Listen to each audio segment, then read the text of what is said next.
हमारे किसान भाई एक खाद बनाना चाहते हैं जिनसे कि उन्हें खेती में भरपूर फायदा हो। डीएपी यूरिया का उनका संकट है जो वो टल जाए। तो कैसे हमारे किसान एक जो रॉ गोबर होता है, जो हम जिस गोबर को हम वेस्ट समझते हैं, कुछ ऐसा समझते हैं कि इसका कोई फायदा नहीं है, कि एकड़ में 4-4 ट्रालियों का इस्तेमाल हम करते हैं, तो गोबर का हम प्रॉपर इस्तेमाल नहीं कर पाते। कैसे उस गोबर को आप शक्तिशाली बना सकते हैं अलग अलग चीजों का प्रयोग करके।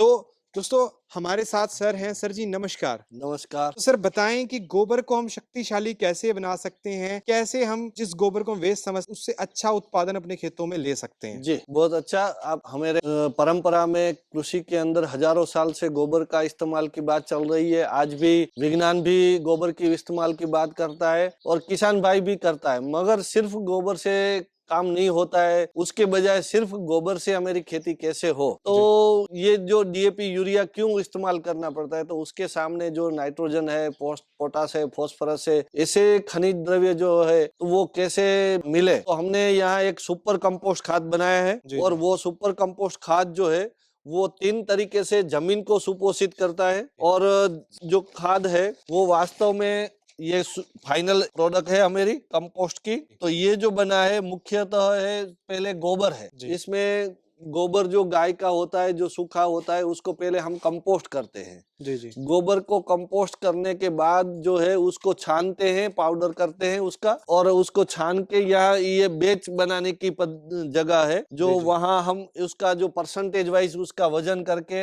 ये 6 टन का एक बेच बनाते हैं। और उसमें हमने गोबर है वो 50%, 3 टन इसमें गोबर हम डालेंगे। उसी तरह अलग अलग खनिज द्रव्य भी इसमें डालेंगे, जैसे कि हम इसमें लिग्नाइट डालते हैं, दूसरा है गेरू है, तीसरी चीज है कि हम जिप्सम का इस्तेमाल करते हैं, चौथा है यहाँ परलाइट है, पांचवी चीज है कि हम एरंडी का खली है, चौथी है नीम की खली है। ऐसे अलग अलग प्रकार के जो 6-7 चीज है वो भी उसमें थोड़ी थोड़ी मात्रा में सब डाल के वो 6 टन का एक बेच बनता है। और ये 6 टन का बेच जो है उसको हम मिक्स करके एकदम एग्जैक्ट, और मिक्सिंग के लिए ये हमारा मिक्सचर मशीन जो है उसमें हम डालते हैं। और लास्ट एंड पे उसको जो ऊपर टंकी पड़ी है उसमें से हम सभी प्रकार के खनिज को विघटित करने वाले विविध प्रकार के जो बैक्टीरिया है वो बायो एनरिच हम खाद बनाते हैं। तो सिर्फ हम भौतिक तरीके से जमीन को ठीक होना है ऐसा नहीं है, खनिज द्रव्य भी सभी मिले, जमीन को मक्खन जैसी बनाए, जमीन का पीएच शुद्ध अच्छा कर दे, जमीन के अंदर मुलायमनेस आ जाए, मक्खन जैसी हो जाए, और जमीन में पानी का वाटर होल्डिंग पावर बढ़े। ये सर्वांगीण तौर पे जो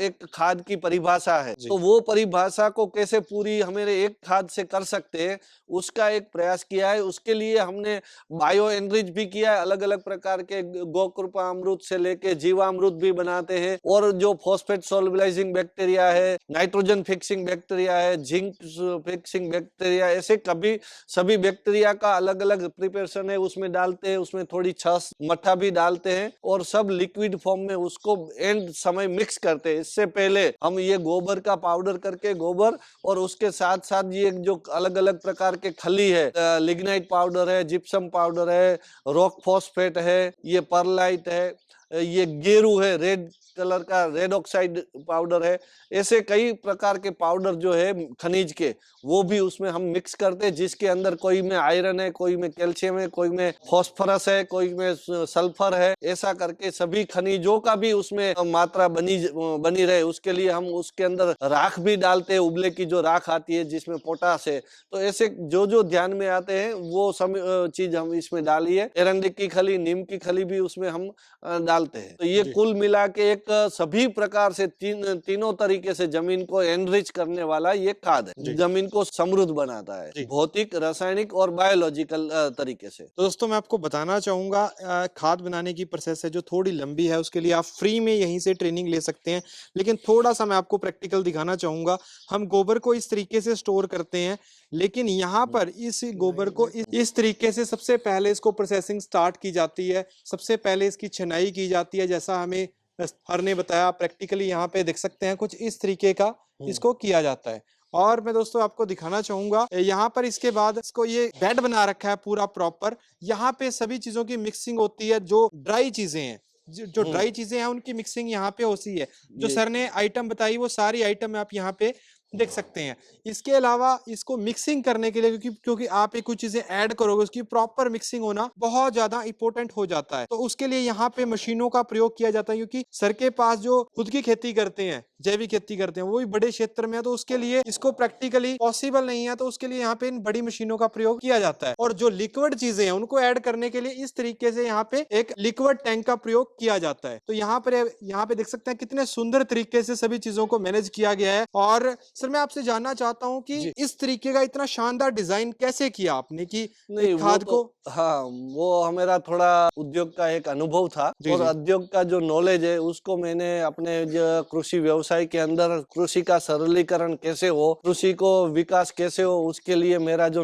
तन मन धन की जो स्थिति है उसको मैंने इस काम पे लगाया। जी। और लास्ट में 20 साल से प्राकृतिक खेती करता हूँ और 10 साल से ये सब जो मेरे खेत में मैं कर रहा था उसको एक बड़े पैमाने पे एक संस्थागत तरीके से ये बनाने का प्रयास किया और किसान लोग है वो देख सके, समझ सके, उसका रेप्लिकेशन हो, उसके लिए हमने ये एक रामकृष्ण ग्रामोद्योग करके ये संस्था का निर्माण किया। उसके अंदर गाय के गोबर से लेके ग्रामोद्योग, ग्राम स्वावलंबन की बात है, वो सब उसमें हो सकती है, ऐसा एक प्रयास हमने यहाँ किया। उसका एक डिवीजन है ये खाद बनाने की। तो दोस्तों, जैसे राजीव दीक्षित जी ने कहा था कि हमें गो आधारित खेती पे जाना पड़ेगा, खेती और गाय को हम अलग अलग नहीं कर सकते, दोनों को इकट्ठा करना पड़ेगा। वही सुंदर प्रयास यहीं पे किया गया। सर मेरा एक क्वेश्चन आपसे वही है कि किसान कुछ चीजें पैदा कर लेता है, हमारे किसान इस तरह की चीजें तैयार कर लें, तो उसको बेचेंगे कैसे और इसका मार्केट में प्राइस कितना मिल सकता है उनको? ये हम 6 रुपये केजी के हिसाब से बेचते हैं। ये वास्तव में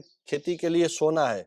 मगर इसमें आपने जब प्रश्न पूछा बहुत महत्वपूर्ण है कि आज इसका बिक्री करना और उपयोग करना मुश्किल इसलिए है कि जो डीएपी यूरिया में एक बड़ी तगड़ी सी सब्सिडी जुड़ी हुई है, उसके कारण वो इससे सस्ता है, सस्ता पड़ता है। इसलिए 300 इसको रुपए का यूरिया बिक्री जाता है। करना महंगा लगता है, किसान को खरीदना भी महंगा लगता है। मगर कई लोग हैं वो प्राकृतिक कृषि के रास्ते पे चल पड़े हैं और वो धीरे धीरे अपनी खुद की व्यवस्था बनाने के अक्षम होने के कारण ये चीज खरीद के कर रहे हैं। ये हमारी जो बागवानी खेती है उसके लिए, पेड़ों के लिए ये ज्यादा खरीदते हैं। जो हमारा फील्ड क्रॉप है उसमें ये कॉस्टिंग में बैठता नहीं है। कई लोग इसका इस्तेमाल अभी फुल फिल जितना चाहिए उतना मार्केट मिलना थोड़ा मुश्किल है। तो धीरे धीरे हम चाहते हैं कि सरकार जैसे डीएपी यूरिया के ऊपर सब्सिडी, ऐसे छोटे छोटे गौशाला वाले जो खाद बनाते हैं उसको सब्सिडी के दायरे में कैसे लाते हैं। और ये गाय का गोबर वास्तव में सोना है, उसके ऊपर सब्सिडी होनी चाहिए। वो जहर के ऊपर तो सब्सिडी दे रहे हैं, अमृत के ऊपर नहीं, अमृत के ऊपर सब्सिडी नहीं है। तो वो अगर मिल जाएगी उस दिन गाय कोई भी रोड के ऊपर नहीं घूमेगी और ये जो खाद के तरीके से भारत की जो जमीन है वो भी अच्छा सा सुधर जाएगी और उत्पादन भी बढ़ जाएगा, आमदनी भी बढ़ सकती। और ये जैसे मैंने सुपर कंपोस्ट बनाया उसी तरह ये हमने डीएपी का प्रोम बनाया है। ये दाने वाला डीएपी जैसे होता है तो ये रॉक फॉस्फेट में से बनाया है। ये रॉक फॉस्फेट है वो 10% का उसमें जो फॉस्फोरस है, तो ये डीएपी का दाना है जी। ये तो 10% है। हमारे जो डीएपी की जो बैग आती है उसमें ज्यादा परसेंट होता है, हमारे में तो 10% है, इसलिए ये थोड़ा महंगा पड़ता है। मगर जिसको जैविक कृषि करनी है उसको पर्याय नहीं था तो वो पर्याय तो आज मिल गया है। इसके अंदर हमने कंपोस्ट खाद भी मिलाया है, रॉक फॉस्फेट भी मिलाया है, उसमें थोड़ी छाछ भी मिला के हमने ये दाना वाला, ये जो सामने मशीन जो है वो ग्रेन्युलर मशीन है, उसमें ये दाने वाला खाद बनता है। तो दोस्तों देख सकते हैं बहुत सुंदर प्रयास सर ने किया है।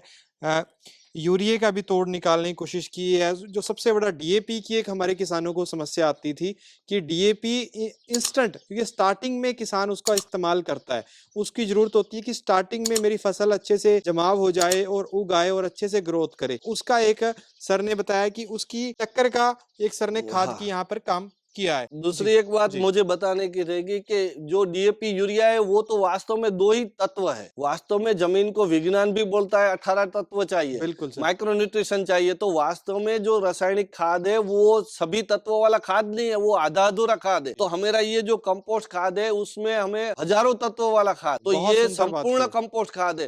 तो ये पूर्ण खाद भी है और सही खाद भी है और वो आधा अधूरा खाद भी है और वो भी जहरीला खाद है कि जमीन को भौतिक तरीके से खत्म करता है, सिर्फ तत्व देता है, मगर उसके सामने वो भौतिक तरीके से जमीन का पीएच है, जमीन का जो फिजिकल जो स्ट्रक्चर है वो हार्ड बना देना, मिट्टी को पत्थर बना देना, पानी का उपयोग बढ़ा देना, जीवों को मार देना, इतनी नेगेटिविटी के साथ भी वो खाद को आज हम उसको किसान उसके पीछे चल रहे हैं। उसके पीछे कहीं न कहीं है वो सब्सिडी जवाबदार है। तो वो सब्सिडी के कारण वो सस्ता देख के वो लोग इस्तेमाल करते हैं। इसके पीछे भी कुछ न कुछ सहयोग सरकार का आएगा तो मेरे हिसाब से पूरा भारत की कृषि को पूरा बदलाव आ जाएगा। बिल्कुल, बहुत सुंदर बात कही सर ने कि अगर इन हमारी जैविक चीजों के ऊपर भी सब्सिडी आती है तो एक गौपालक को भी फायदा है और हमारी भूमि को भी फायदा है और समाज में भी एक अच्छा फूड जाएगा जिससे कि बीमारियां कम होंगी और हॉस्पिटल में जाने की हमें जरूरत कम होगी।